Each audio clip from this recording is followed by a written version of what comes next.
Zee 24 तास आणि राव IIT यांच्या संयुक्त विद्यमानं आयोजित या परिसंवादात आपलं स्वागत करतो, ज्याचं नाव आहे इंजिनिअरिंग द फ्युचर.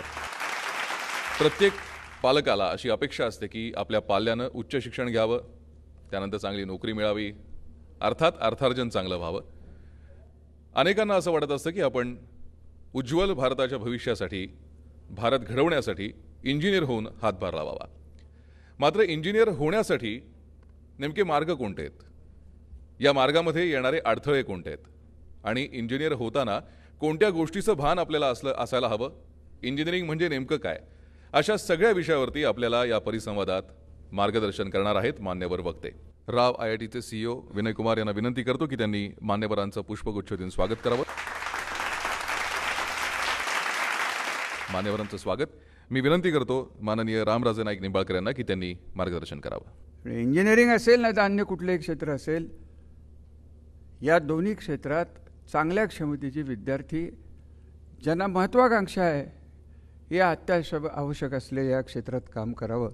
त्यांच्यापुरतं आपल्याला वेगळा विचार करून तशी काही केंद्र जर काढता आली, तसे जर काही मार्गदर्शन करणारी केंद्र काढता आली. रावसाहेब, माझी तर इच्छा आहे की आपण जसं मुंबईत काम करत असाल, पवईत कुठं आपलं असेल तिथं असेल, परंतु आमच्याही भागात येऊन जर आपण तिथं येऊन काम केलं, आमच्या इंजिनिअरिंग कॉलेजमध्ये, माझं स्वतःचं इंजिनिअरिंग कॉलेज आहे, परंतु मी जे विद्यार्थी तिथं बघतो त्याच्यातही हा फरक जाणवतो. IITला तर गेला मुलगा, IITचं नाव किती मोठं आहे, किती मोठी लोक तिथं शिकली आहेत, किती लोक शिकून त्यांच्यात फरक पडून त्यांनी त्यांचे आयुष्य किती चांगले केलेले आहे ते सगळ्यांना माहिती आहे. तरुण मुलांची जे हुशार आहेत, ज्यांना यायचं आहे, त्यांचा पहिला चॉईस जो कुठला असेल तर IIT असणार आहे. परंतु स्पर्धा या वाढल्यामुळे दुसरा पर्याय आपल्याला करायला लागणार आहे की IITची जे काही स्पेशल फील्ड्स आहेत, एक्सपर्टाईज तयार झालेलं आहे, हे ग्रामीण भागातल्या इंजिनिअरिंग कॉलेजमध्ये कसं घेता येईल ह्याचाही विचार आपल्याला करायला लागणार आहे. की फॉरेन युनिव्हर्सिटीला, बाहेरच्या युनिव्हर्सिटीचं टीचिंग सायन्स, त्यांच्या प्रयोगशाळा, त्या प्रयोगशाळेत असलेली इन्स्ट्रुमेंट्स,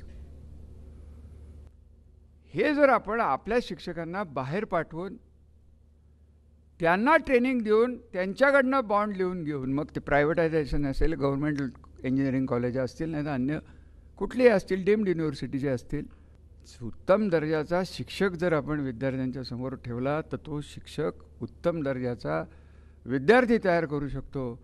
फक्त विद्यार्थ्यांना चांगलं पॅकेज देण्याचा प्रयत्न करण्यात अर्थ नाही.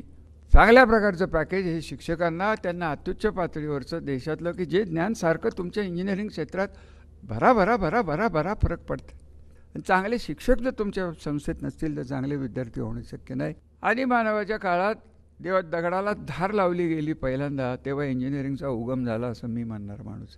इंजिनिअरिंग जेवढं मूलभूत आहे तेवढे पॉलिसी इंजिनिअरिंगमध्ये दुबळ्याला ताकद देणं हे अत्यंत महत्त्वाचं आहे. आणि ह्या कार्यक्रमातनं हे साध्य व्हावं एवढीच माझी अपेक्षा आहे. मिसेस उमा प्रभू, त्यांचे सर्व सहकारी, झी 24 तासचे सगळे चॅनलचे जे कोण संयोजक असतील त्यांचे मनापासून आभार, धन्यवाद. या कार्यक्रमाची आठवण भेट म्हणून एक मोमेंटो देण्याची विनंती करतो विनय कुमार यांना. या कार्यक्रमाची आठवण भेट विनय कुमार देत आहेत रामराजे नाईक निंबाळकरांना. यानंतरच्या सत्रामध्ये सुद्धा आपल्याला तज्ज्ञ मार्गदर्शन करणार आहेत आणि त्याचबरोबर आपण त्यांच्याशी संवाद साधू शकणार आहात. आपल्या मनातले काही प्रश्न आपण त्यांना विचारू शकणार आहात. मात्र तो त्या सत्रातला दुसरा भाग असेल. सुरुवातीला आपण त्यांचं मार्गदर्शन ऐकणार आहोत. सनबीम इन्फोटेक प्रायव्हेट लिमिटेडचे चेअरमन आणि MD सारंग श्रीनिवास पाटील यांना की त्यांनी मंचावरती यावं.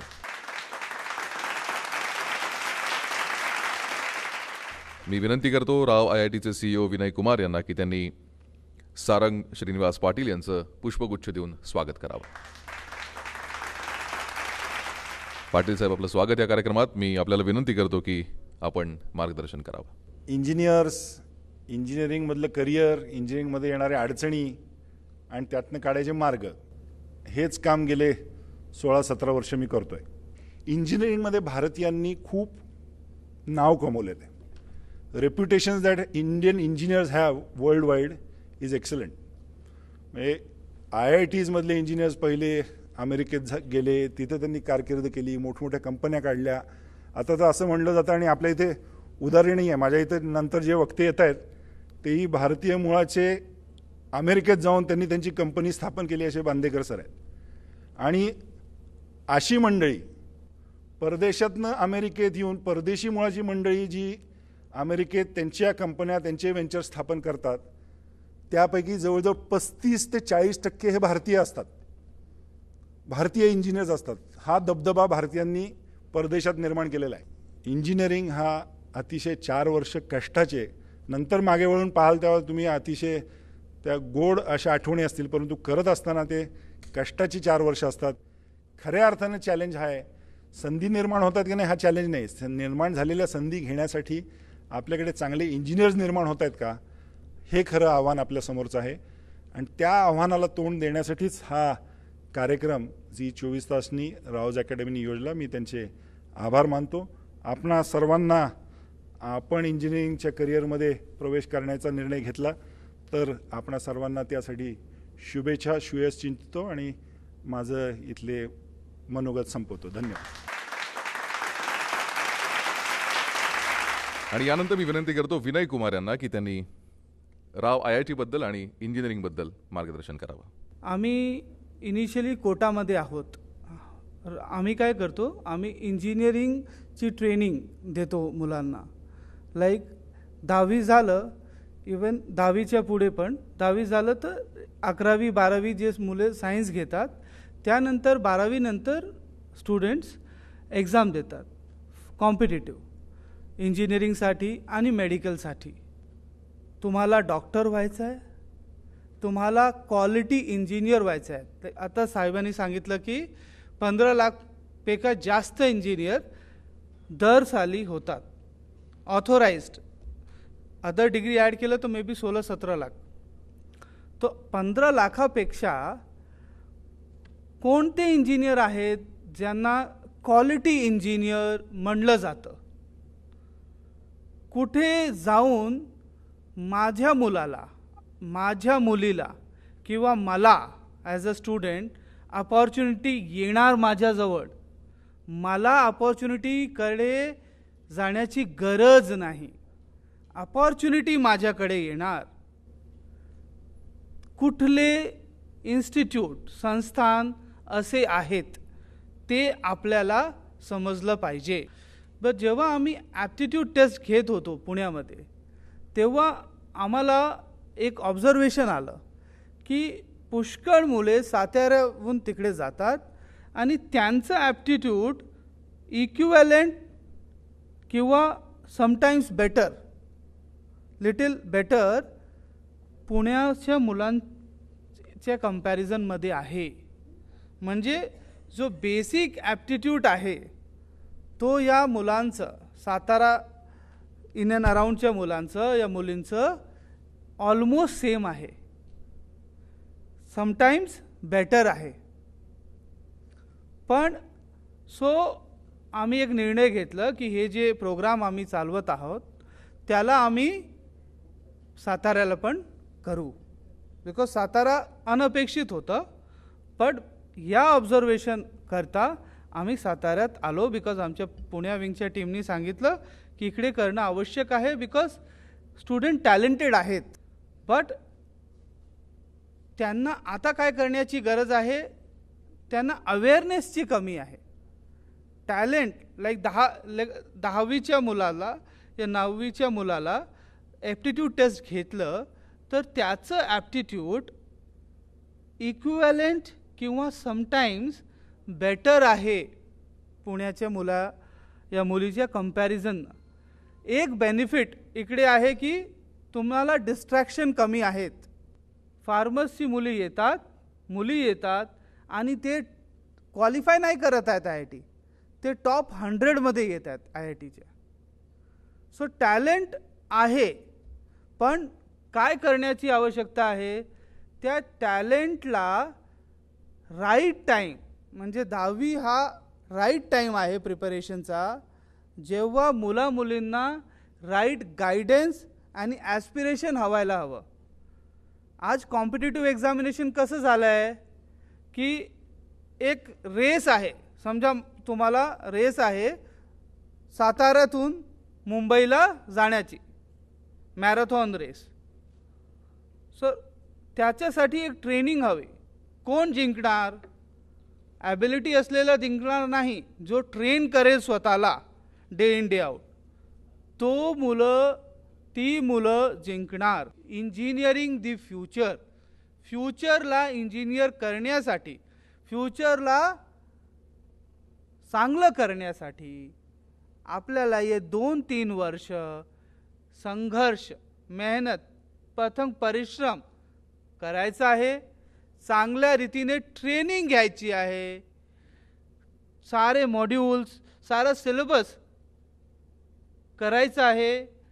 टेस्ट घ्यायची आहे आणि त्यानंतर आपल्याला राईट फ्रॉम टॉप इन्स्टिट्यूट आपल्याला खालती यायचं आहे. What I am trying to say, opportunities are very very high for Indians today. तुमच्याकडे अपॉर्च्युनिटीज येण्यासाठी तुम्ही थोडं हार्डवर्क करा, अपॉर्च्युनिटी यूज करा. पेरेंट्स, तुम्ही स्टुडंट्सना सपोर्ट द्या, त्यांचं मार्गदर्शन करा आणि त्यानंतर तुम्ही विसरून जावा. जर ते चांगले आहेत ते चांगलंच करणार. भारताचं भविष्य चांगलं आहे आणि अपॉर्च्युनिटी चांगली आहे. तर मी आमंत्रित करतो अमेरिकेसारख्या देशामध्ये आपल्या स्वतःचा व्यवसाय सुरू करून तो यशस्वी करून दाखवणारे ऋषिकेश बांदेकर यांना. असं काय आहे ज्याच्यामुळे पुढच्या 4 वर्षात मला अशी कसली तयारी करायला हवी आहे, 6 वर्षात कसली तयारी करायला हवी आहे, ज्याच्यामुळे माझा रेझ्युमे, माझा CV, माझं ॲप्लिकेशन या सर्व लोकांमधून उठून दिसेल. त्या 4-5 मंत्र म्हणणार नाही मी, पण 4-5 महत्त्वाच्या गोष्टी आहेत. त्या गोष्टी तुम्ही तुमच्या घरात बसून किंवा तुमच्या कॉलेजमध्ये, तुमच्या आजूबाजूच्या परिसरामध्ये त्या गोष्टी तुम्ही करू शकता. त्यासाठी तुम्हाला कुठेही जाण्याची गरज नाही. इंजिनिअरिंगचा अभ्यासक्रम सुरू ठेवून स्वतःमध्ये आठवड्याला 1 ते 2 तास जर ही गुंतवणूक तुम्ही केलीत तर तुमचा CV, रेझ्युमे हा सर्वांमध्ये स्टँड आउट, म्हणजे एम्प्लॉयरला तो बघितल्यानंतर वाटेल या मुलाकडे काहीतरी आहे ज्याच्यामुळे मी याला हायर केलं पाहिजे, मी याला नोकरी दिली पाहिजे. सर्वात प्रथम भाषा. आज इंग्लिशमध्ये बऱ्याच गोष्टी आपण शिकतो. आज बऱ्याच शाळांमध्ये मीडियम ऑफ इन्स्ट्रक्शन इंग्लिश आहे. तुम्ही मॅथ्स, सायन्स, आता जरी मराठी माध्यमाची शाळा असली तरी मॅथ्स, सायन्स इंग्लिशमध्ये शिकवलं जातं. एक लक्षात घ्या, मगाशी स्टॅटिस्टिक्स सांगितल्याप्रमाणे one of the major reasons की बाहेरच्या कंपन्या आपल्याकडे काम द्यायला का उत्सुक असते, कारण इकडे खूप इंग्रजी जाणणारी लोकं आहेत, मुलं आहेत ज्यांना इंग्लिश येतं. तर डिओलिंगो म्हणा किंवा लाईव्ह मोका म्हणा किंवा BBC म्हणा, या वेबसाईट्सवर, त्या स्पेसिफिक वेबसाईट्सची नावं मी तिकडे दिलेली आहेत. त्याच्यावर जाऊन भाषेचं इम्प्रूव्हमेंट, भाषा तुमची चांगली करण्याचा प्रयत्न करा. हा पहिला मुद्दा आहे भाषेतला. दुसरा मुद्दा मी इमिजिएटली सांगतो, दुसरी एक भाषा शिका. आज जागतिकीकरणामुळे, ग्लोबलायझेशनमुळे प्रत्येक कंपनी असं एक्सपेक्ट करते की जर या मुलाकडे दुसरी भाषा जर त्याला येत असेल, जर आज सिमन्स असेल तर ते म्हणतील याला जर जर्मन येत असेल तर आम्ही नक्कीच घेऊ. आणि तसंच मी ज्या लोकांना भेटलो आहे इंडस्ट्रीमध्ये, ते लोक नेहमीच असं म्हणतात, अरे आता आमची जॅपनीज बँक आहे किंवा आमची जॅपनीज कंपनी आहे, जर या मुलाला जॅपनीज थोडंफार का होईना पण जर येत असेल तर बाकीच्या सर्व इंजिनियर्सपेक्षा आम्ही याला प्रिफर करू. एकाचं नाव coursera.org आणि दुसऱ्याचं edX.org. तिकडे जगातल्या सगळ्या म्हणजे जे सगळ्या मोठ्या मोठ्या युनिव्हर्सिटीज आहेत, त्या युनिव्हर्सिटीजमधले असलेले प्रोफेसर्स आहेत, त्या लोकांनी आपली लेक्चर्स फ्री या सगळ्या ठिकाणी पूर्ण कोर्सेससुद्धा अपलोड केलेले आहेत. तुम्हाला कुठचाही विषय शिकायचा आहे आणि तुम्हाला असं वाटलं की आता मी जे वाचलं आहे आणि मी जे वर्गात शिकलो आहे त्याच्यामधले मला अजून काहीतरी वाचायचं आहे, तर ते सगळे तिकडे फ्री अवेलेबल आहे. तुम्ही तुमच्या पेसनी, तुमच्या वेळेप्रमाणे जगातल्या अनेक विषयांवर, ह्युमॅनिटीजपासून आर्ट्स म्हणजे आपण ज्याला ह्युमॅनिटीज म्हणजे बाकीचे सगळे विषय म्हणतो, ते सगळ्या विषयांपासून सायन्स, मॅथ्स, फिनान्स, इंजिनिअरिंग या सगळ्या विषयांचे कोर्सेस तिकडे फ्रीली अवेलेबल आहेत. आणि या निष्णांत एक्सपर्ट्स जे आपण म्हणतो त्या जगातले बेस्ट एक्सपर्ट्स, प्रोफेसर्सकडून ते कोर्सेस तुमच्या दाराशी, तुमच्या कम्प्युटरवर येतात, हे लक्षात ठेवा. त्याच्यामुळे या सगळ्या वेळेचा जर तुम्ही प्लॅनिंग केलं आणि या सगळ्या गोष्टी जर तुम्ही केल्यात तर तुम्हाला त्याचा खूप फायदा होणार आहे. तुमच्या मनात मला खात्री आता अनेक प्रश्न उपस्थित झाले असतील, तर तो भाग आपण सुरू करतोय प्रश्नोत्तरांचा. राव अकॅडमीची फॅकल्टी साताऱ्यात आहे का? आणि जर साताऱ्यात नसेल तर DLP कोर्स काय आहे का आपलं? साताऱ्यात नाही आहे, पुण्यात आहे. पुण्यात आम्ही चालू केलेला आहोत. DLP कोर्स आहे, ऑनलाईन कोर्सेस आहेत.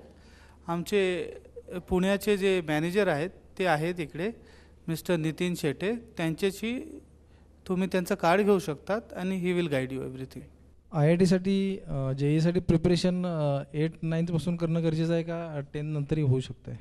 10th नंतर होणं पॉसिबल आहे, त्यामध्ये काही अवघड नाही. असं तुम्ही तुमच्या करिअरची सुरुवात कशी केली? एंटरप्रेन्युअरशिप किंवा स्वतःचा बिझनेस करणं हे कधीच ठरवलेलं नसतं. बरेच लोक ठरवतात, मी असं नाही असं म्हणत नाही, पण ज्या लोकांना मी भेटलो आहे, ज्या लोक माझ्या सहवासात आले आहेत, तर माझ्या असं लक्षात येतं की बरेच वेळेला तो पॉईंट येतो तुमच्या आयुष्यात, जेव्हा तुम्हाला असं काहीतरी दिसतं जे तुम्हाला असं वाटतं तुम्ही ते परस्यू केलं पाहिजेत. आणि ते करण्यासाठी तुम्हाला हे लक्षात येतं की तुम्ही स्वतः उभं राहून स्वतः त्याच्यात उडी घेऊन जर ते केलं नाहीत तर ते होणार नाही आणि तुम्हाला ते पॅशनेटली करायचं आहे. हे सगळं जेव्हा जुळून येतं तेव्हा तुम्ही ठरवता की आता आपला जो काही जॉब होता तो जॉब सोडून आपण आता स्वतःचं सुरू करूया. हे माझ्या आयुष्यात अगदी हल्ली आलं. हुशार मुलं जातात म्हणून IIT आहे, तर पहिल्या 250 मध्ये जाण्यासाठी काय सोय आहे? It's a very good question. पहिलं आम्हाला काय समजावं लागेल की रँकिंग काय क्रायटेरियाजमध्ये येते. रँकिंग ओव्हरऑल जर तुम्ही बघितलं ना, ते व्हॅरियस फॅक्टर्स घेतात, बट आपल्याला काय घ्यायचं त्यामध्ये ते महत्त्वाचं आहे. माझ्या मुलाची 12वी झालेली आहे, त्याने GEची एक्झाम पण पास केली. तर तुमच्या ह्याच्यात ॲडमिशन घ्यायसाठी काय प्रोसिजर करावी लागेल? काय स्कोअर आलं होतं? 39 आले. 39. तर मग त्याला रिपीट करावं लागेल. सी, रिपीट एक व्हेरी गुड ऑप्शन आहे. मेनी टाइम्स काय स्टुडंट म्हणतात, अरे माझं 12वी झालं, मी रिपीट कशाला करू? नो. मेजॉरिटी स्टुडंट ते चांगली रँक आणतात, ते रिपीटर आहेत, ते रिपीट करतात. सो जर लेट्स से तुम्ही स्वतःहून अभ्यास करून या एक स्कोअर आणलं, त्यामध्ये तुम्ही जर चांगलं गायडन्स घेतलं तर नेक्स्ट इयर तुम्हाला better score, better selection, better भेटेल. परिस्थितीमुळे असं होतं की त्यांना बोर्ड एक्झाममध्ये मार्क कमी येतात किंवा एंट्रन्समध्ये, तर आणि इंजिनिअरिंगला तर ॲडमिशन घ्यायचं आहे.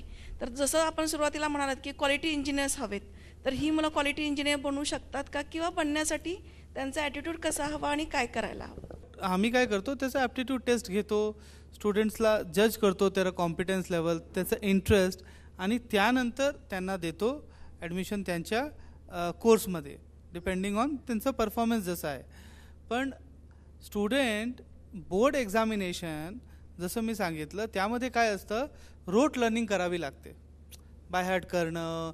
त्या तो बोर्ड एक्झामिनेशन ना हे काहीही रूपने हे सांगू शकत नाही की या पर्टिक्युलर फील्डमध्ये हा मुलगा किंवा हा मुलगी कसं करणार. या परिसंवादामध्ये 2 मान्यवर सहभागी झाले, सारंग श्रीनिवास पाटील आणि ऋषिकेश बांदेकर.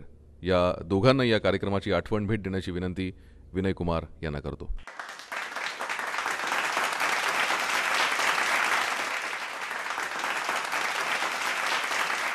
झी 24 तास आणि राव IIT यांच्या संयुक्त विद्यमानं आयोजित या विशेष परिसंवादात इंजिनिअरिंग द फ्युचर आपण सर्व सहभागी झालात. जे मान्यवर सहभागी झाले त्यांचे मनापासून आभार.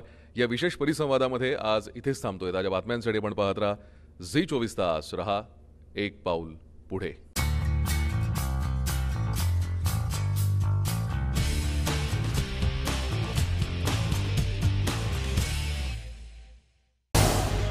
झी 24 तास. रहा एक पाऊल पुढे.